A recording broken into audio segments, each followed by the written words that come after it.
Gangapur police ठाण्याच्या हद्दीतील जामगाव येथील साखर कारखान्याजवळ पोलिसांनी छापा टाकला असता सुमारे 200 ब्रास अवैधरित्या साठवून ठेवलेली वाळू आढळून आली। गंगापूर पोलीस ठाण्याचे पोलीस निरीक्षक सलीम चौस व त्यांची टीम यांनी रात्री अवैध गौण खनिज उत्खननाविरोधात धडक कारवाई केली। या प्रकरणाची माहिती मिळताच पोलिसांनी घटनास्थळी धाव घेत पंचनामा केला। संबंधित वाळूचा साठा ताब्यात घेण्याची प्रक्रिया सुरू असून या प्रकरणी महसूल विभागाच्या समन्वयाने पुढील कायदेशीर कारवाई करण्यात येत असल्याची माहिती गंगापूर पोलिसांनी दिली आहे। गंगापूर पोलीस निरीक्षक सलीम चौस यांनी अवैध वाळू उपसा व साठा करणाऱ्यांविरोधात कठोर कारवाईचा इशारा दिला असून अशा बेकायदेशीर प्रकारांना कोणतीही मुभा दिली जाणार नसल्याचं स्पष्ट केलं आहे।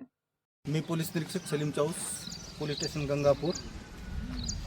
रात्री पेट्रोलिंग दरम्यान आम्हाला माहिती मिळाली की मौजे जामगाव येथे ठिकठिकाणी वाळूचे साठे करून ठेवलेले आहेत। त्या दृष्टीने आम्ही आमच्या पोलीस स्टेशनचे PSI झोरे साहेब यांना खात्री करण्यासाठी पाठवले असता जामगाव येथे आम्हाला 4 ठिकाणी वेगवेगळ्या ठिकाणी प्रॉपर स्मशानभूमीच्या बाजूला आणि गावातच अंगणवाडी शेजारी वगैरे आम्हाला 4 ठिकाणी साठे मिळून आले।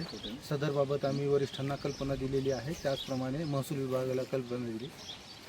महसूल विभागाकडून आत्ता तहसीलदार यांनी स्टाफ पाठवलेला आहे।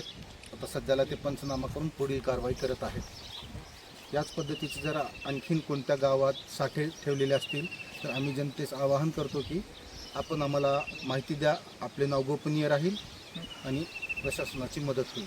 धन्यवाद।